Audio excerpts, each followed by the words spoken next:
I'm stopping by for a quick hello. I first learned about the writings of Viktor Frankl, and I loved them in graduate school, and he wrote in particularly about hope.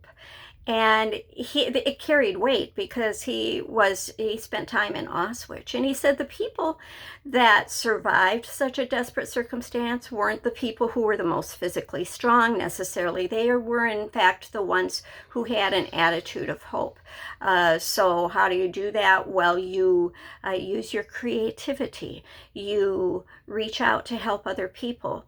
You make sure that you have your own attitude about the circumstances around you be one of hope. So those are the people who survive. It's like glitter in the dark. It's like light in a dark space, a dark room. So the times that we're facing now, these uncertain times, aren't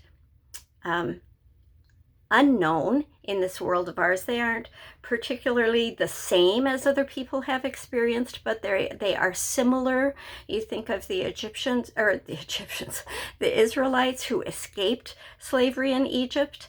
That was a long tutorial and courage for them as they crossed the Red Sea and spent those years in the desert. Or you think about Christians, from Peter and James to Polycarp and Tyndale, who faced persecution and even death from bishops and kings and emperors. I've always been impressed with Polycarp, in particularly because he, when his captors came to get him, he was burned at the stake. He called for a meal to be served to them, and he spent an hour in his room praying.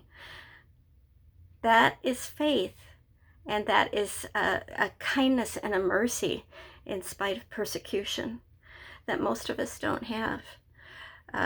Think of the Pilgrims. Think of Corrie ten Boom and Anne Frank. Think of the Israeli citizens who are only now being returned. They've been kidnapped and raped and tortured and killed. Lately, too, some folks closer to home, the ones in East Palestine, Ohio, or the ones who were in Lahaina and Maui during the fires, or the ones in western North Carolina and the Appalachians who endured that horrific hurricane, or even the ones in the Pacific Palisades who again experienced the demolition of their home through fire. So we need to remember that there's a lot of heartache in this world, but there's also a lot of good. We're looking right now with an effort to restore our government to what it was originally intended to be. That's very hopeful. We're seeing a lot of people turn to Christ because that's what people do during desperate times. They turn to Christ. That's a good thing.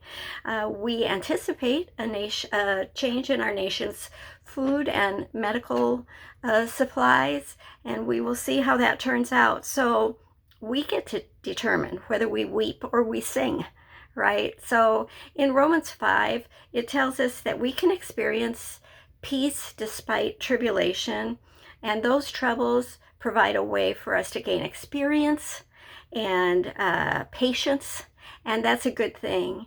So I encourage you today, as we're thinking about it, hold on to hope, and I'll see you next time.